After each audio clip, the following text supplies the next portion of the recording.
love to help people. We have all of these talents, all of these things. And so we start making helpful videos. And it doesn't matter how good the quality of the video is if YouTube cannot match you up with a viewer. So let's say that you are making videos helping people with their finances. And so you make a video about, hey, here's how you organize your checking account. And then the next one, you make a video about here's how you prep your taxes. And the next video, you make a video about here's how you help your kids by giving them allowance, for example. These are all financial topics, right? But one of them is for somebody thinking about their, day-to-day checking. Another one's for somebody thinking about taxes. And the other one is for a parent thinking about teaching, money to their kids. So even though it all feels the same, it's not.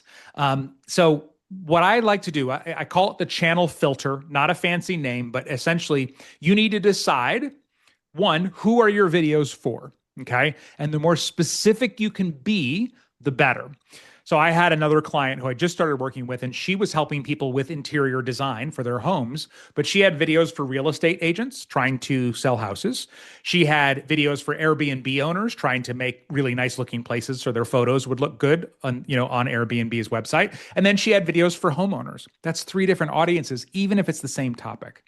So got it. So that niche of don't spray with, don't pray and spray and pray, whatever, but to really niche down into who your audience is for that specific channel.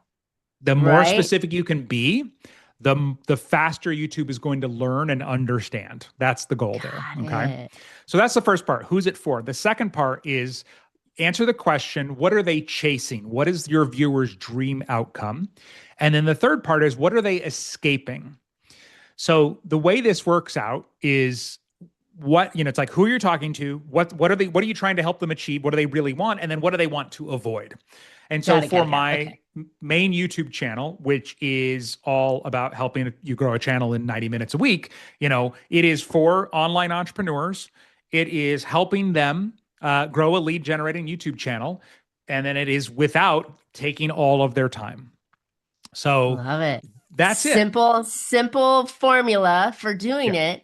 But I think where I keep landing and what the big aha here is that most of us think, oh, we can help everybody. And if we go back to that interior designer example, we think we're giving the right content, but we're giving it to 3 different people. And so we really need to niche that down.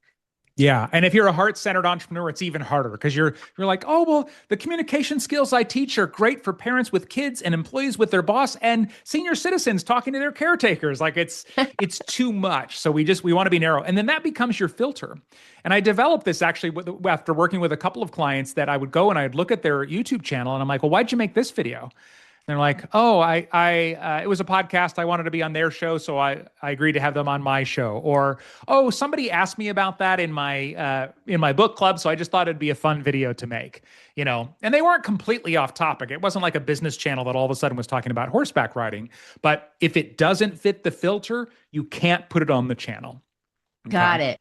And so if you are really interested in more than one topic and you think you have the ability to do more than one topic, then you have 2 channels, right?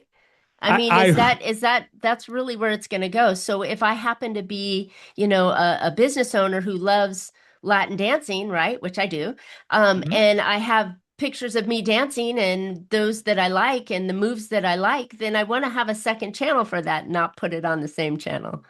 Yes, but I strongly recommend against trying to run 2 channels. It is just an overwhelming thing. Get one going. Your 90 minutes become 5 hours.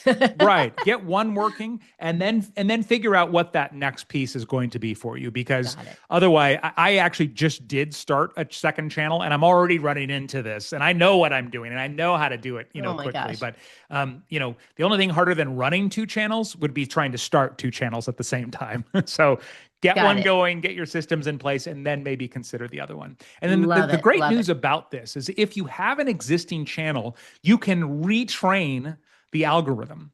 Good. And so a few years ago, I had this channel, and my channel originally was all about helping people grow on social media. So I had tutorials about Facebook, Instagram.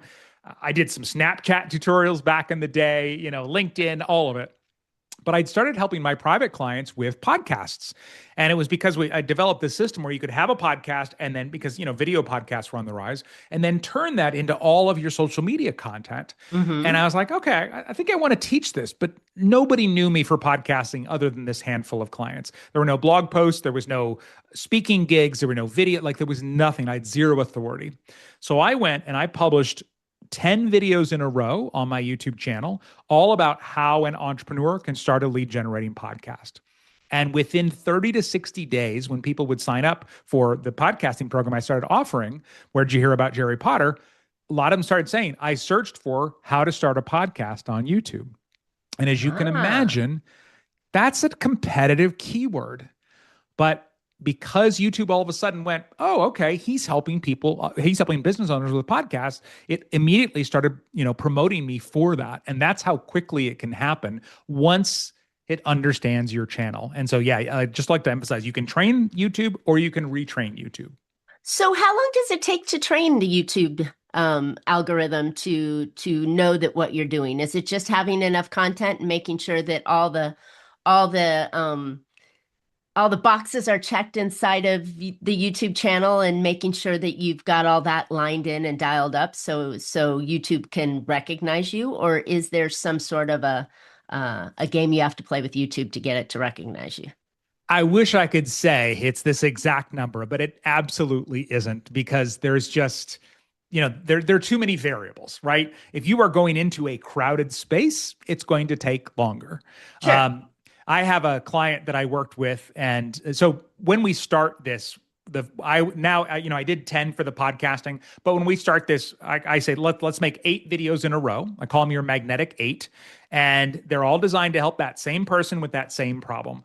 So none of my videos were about how to market or grow a podcast. It was just about picking out a microphone, how to pick out a name, how to record, Wow. how to publish, how to choose a hosting platform, that kind of stuff. And so Okay. that's key is we keep it really, really narrow because we want someone to, if somebody finds